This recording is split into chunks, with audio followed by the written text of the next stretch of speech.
How to use Google Gemini Gems custom AI feature. To use this custom feature, first of all, go ahead and launch the Gemini application itself. From there, simply tap on these two horizontal lines located on the top left. From there, you should be able to access this setting by tapping on the setting gear icon right next to your profile. From here, head to the gem manager, then tap on your gem.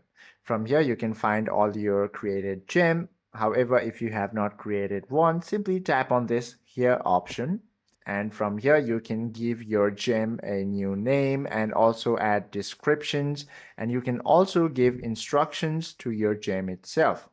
You can add in your resource materials, and you can also use reference files by simply tapping on this plus icon and uploading your files to this gem itself.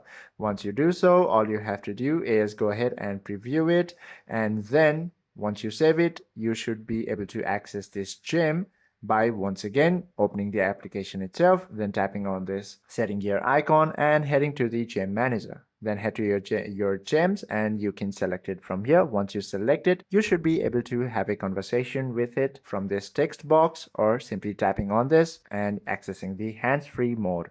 I hope this video helps you out a lot. If you have any questions or queries, please do comment down below.